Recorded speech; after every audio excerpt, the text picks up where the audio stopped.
Hey guys, welcome back to Flip Tip Fridays. I'm super duper excited because for today's video, we're going to be doing a little bit of a stretching session.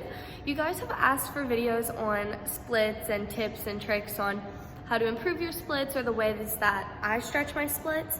So I'm just gonna go through my basic split warm-up and stretch regimen, and then I'll go into a little bit of what I normally do for my over splits and what to focus on while in those skills and everything like that. But it's something you guys requested a lot, so I'm super duper excited and I hope you guys like this video. So let's get to it. Okay, so to start, we're going to be in our right lunge. I like to start mine with a pointed back foot, and our ultimate goal here is to keep our hips square to the wall that we're facing. We want to make sure our heel remains on the floor and our heel is pretty much in line or right over top of our toes. And if that feels super easy, like you're not getting any stretch, you can then pull your knee back a little bit and you should feel it more in your hip flexor area.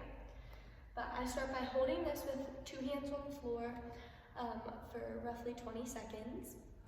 I then place both hands up on my front knee and really let gravity pull my hips closer to the ground. You should be feeling the stretch in your hip flexor. And of course, while maintaining square hips to the wall that we are facing. We hold this. I then place both arms out to my sides and I squeeze everything in my back leg, including a little bit of my back muscles, and straighten up my back leg and hold this for the count of 5. 3, 4, 5. And then I replace my hands back down and relax my leg. I then walk my hands back as far as I can and arch. And then we bring our toes to touch our head 5 times.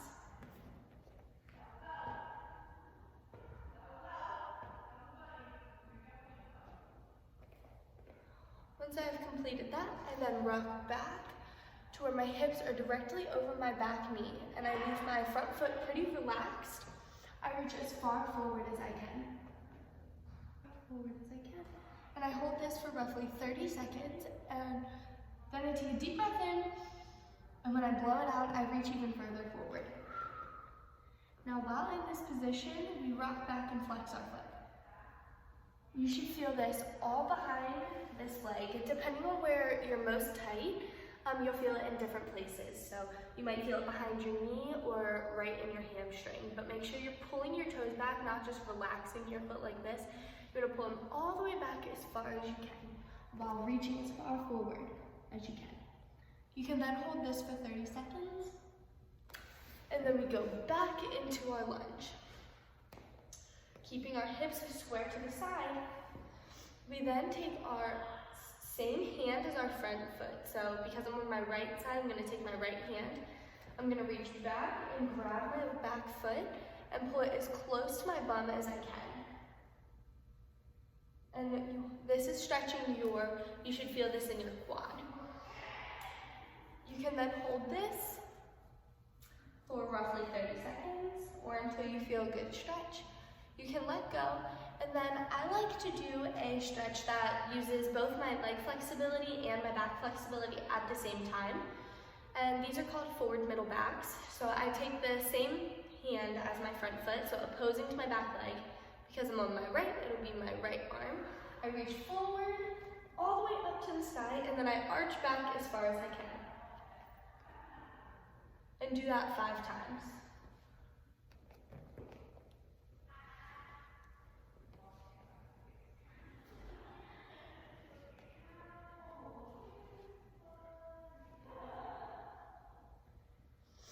I then slide into my right split.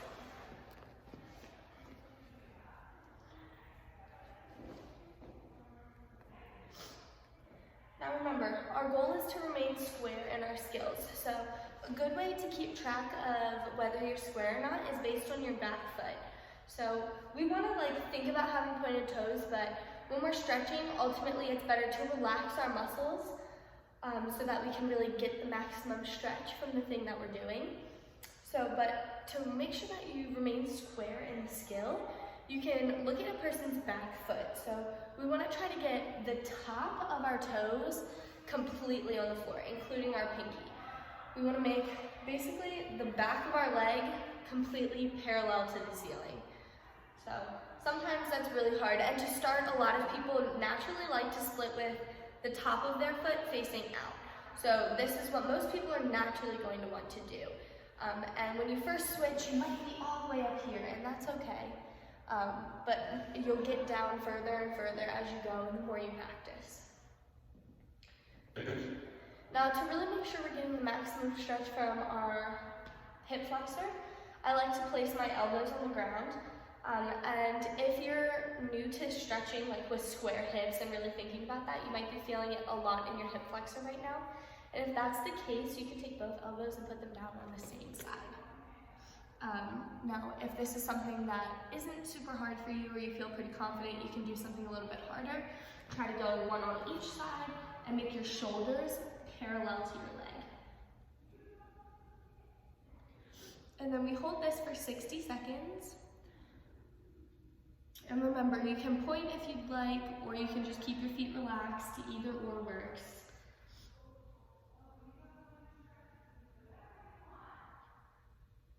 And once the 60 seconds has passed, you can then sit up. Now, I like to, like I said before, stretch my back while I'm stretching my legs because it really maximizes your flexibility in both locations. So I'm going to walk my hands back. Not like ridiculously far, I'm just going to try to transition my weight from being forward to being backwards. I'm trying to engage my back while in my split. So I'm going to reach, and then once you're in this position, if you would like, you can drop your head.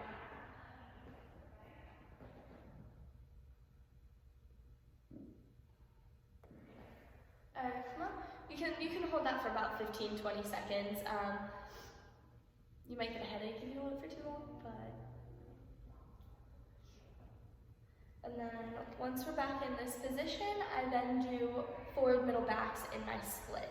So same arms, same everything as what I did before, but this time we're gonna reach all the way past our toes, up to the sky, and then as far back as we can. Forward, middle, forward, middle. And we go, normally in my stretch regimen, I do about 10 of those, but for video purposes, I'm only gonna do 3. And then once we've done this stretch, in order to build strength, I normally go through and do these things called pulses. So I would place both hands above my head and do 3 lifts. So 1, 2, 3. Those might be a little challenging, but if you just try to get off, even if it's just like a tiny little bit, you're going to be working those muscles. And then after that, to start, you can use your arms, which I'm going to demonstrate for you guys today.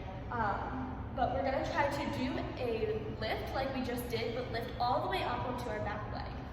So I go here, and if you're new, like I said, you can use your arms. So you would go swing, lift. So that basically covers what I normally do for my splits warm-ups, both at competitions, practice, dance, whatever I'm doing. If I need to be nice and warm in my hamstrings and my quads and even in my back, I like to go through this warm-up just because I feel like it really hits all those bases really, really well. But next I'm going to move on to over splits and just kind of like what I focus on when I'm doing them and everything like that. Okay, so for me, I am lucky enough to be in the studio right now, which means I have this equipment to work with. We call these our stairs. We have even bigger ones in the other studios, but for this video, I just needed the small ones. And these are what I use when I stretch my over splits. Now, say you're at home, you might not have this. I mean, I don't think everybody would have a set of stairs around their house, like at least squishy stairs.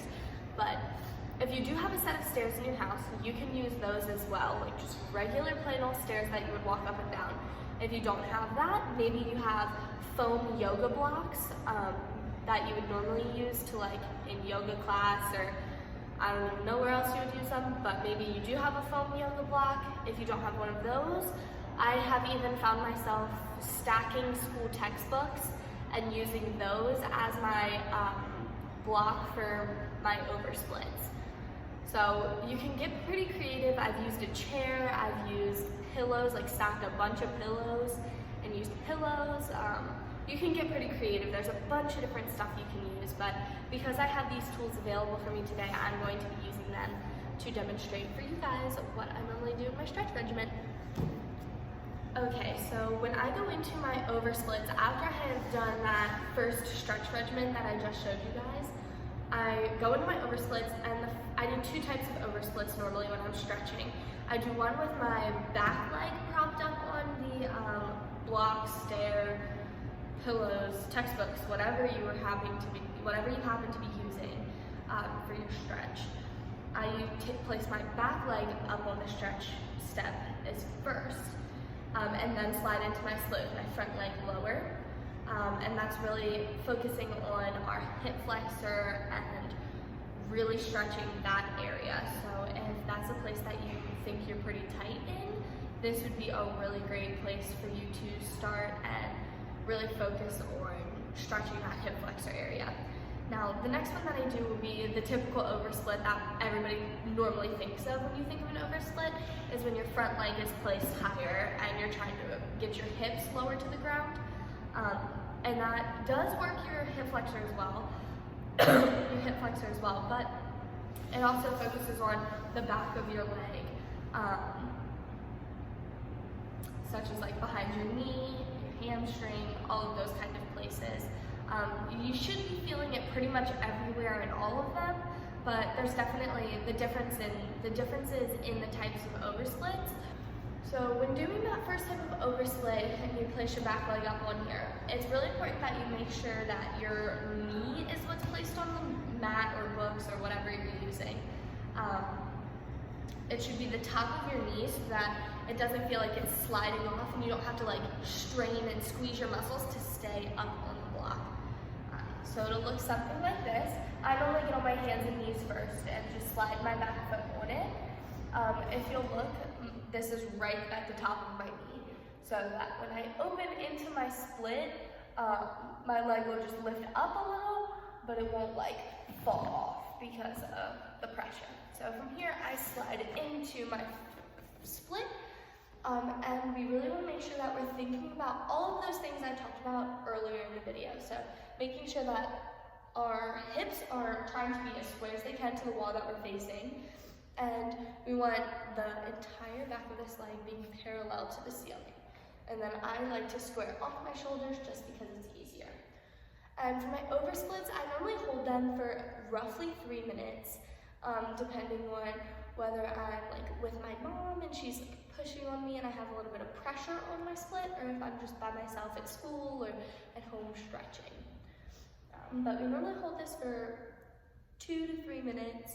And then the last 15 seconds of the stretch, we lift our hands off of the floor. So that doesn't necessarily mean they have to be completely over your head, which is good if you can get there. But if you can't, you can use them on your front leg to balance. And if you're feeling extra fancy, you can try to place both hands on the back mat. For me, it kind of differs whatever I'm feeling each day. They all kind of, you'll feel the same thing. When we lift our hands, we're really letting gravity pull us down to the ground. But the ultimate goal in this oversplit is to get this part completely touching the ground, which happens to be where I am on this step. But then the next goal would be to try to get this part completely touching the ground. Then I would really be maximizing my flexibility and my hip flexor in those areas. But after our two minutes and whatever seconds, we lift our hands, hold it for those last 15 seconds, and then we can come out. It's really important that when you come out of your splits, you don't fall onto your tummy. We want to roll out onto our bum and close our legs in front of us, just so that we can come to a neutral position and let our legs kind of relax from what we just did. Now for the next type of oversplit, it's the typical oversplit that you would normally think of when I say oversplit. It's your front leg propped up on something, your back leg slid out into your split, and you're trying to get your both hips completely on the ground in this split. So we're just gonna hop right into it. I go by placing my front heel on the mat. It's important that my front heel on the mat. It's important that our foot feels nice and sturdy while on the mat. We don't want it to feel like it's going to fall off. And from here, I just slide it into my split. And once again, we want to try to remain as square as possible. We want both hips facing that wall. We want to try to get the entire top of our leg facing the sky. So even if you do have to readjust every once in a while, just to realign yourself, I often find myself doing that just to make sure that I'm in the proper position and getting the stretch to the best of my abilities. But once again, same as our oversplit with our back leg, I hold this for roughly 2 to 3 minutes, depending on the day, or if I have somebody pushing on me, or depending on how much time I have, but I really want to maximize my stretches, so I'm going to hold it as long as I can, and once we hit that 2-minute mark or whatnot, we then lift our hands just like I said in the last split. So you can either go on your leg, on the mat, or above your head, whichever you find most comfortable for yourself. The ultimate goal in this one, like I said, is to get this bottom hip right here to completely touch the floor, which happens to be where I am on this block. But I wanted to make sure that I could talk through it and really make sure you guys understand what we're doing, so I chose to go on a little bit lower of a block today.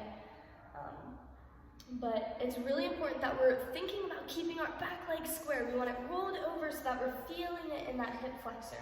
We want to try to get both hips square to this wall as well as our shoulders. I'm twisting a little to talk to you guys, but when we're executing our skill and really worrying about the stretch and maximizing our gain from the stretch itself, we want to make sure our hips and shoulders are completely square.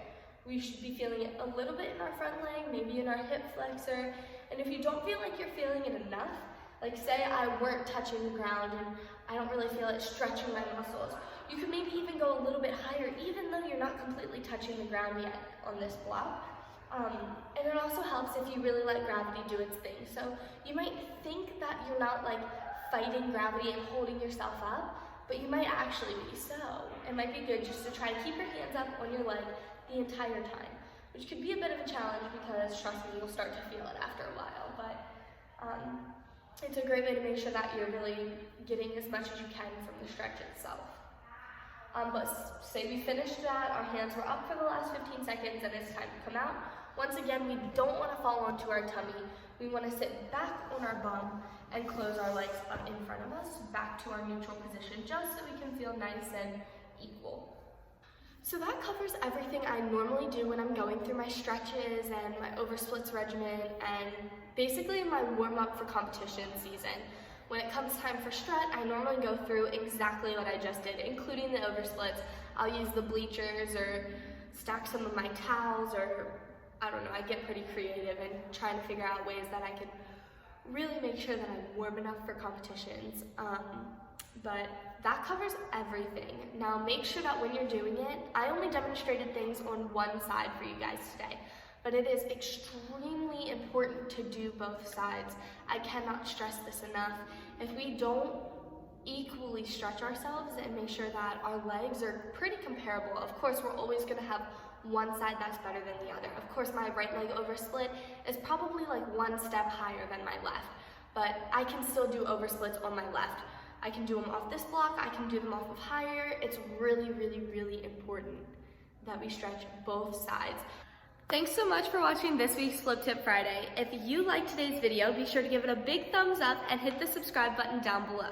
And if you have any questions about what we covered in today's video, be sure to leave them in the comments down below, or feel free to DM me on any of my social media accounts, which are all linked in the description below. I will see you guys next week, and make sure you get your requests in for future Flip Tip Fridays. See you next week. Bye.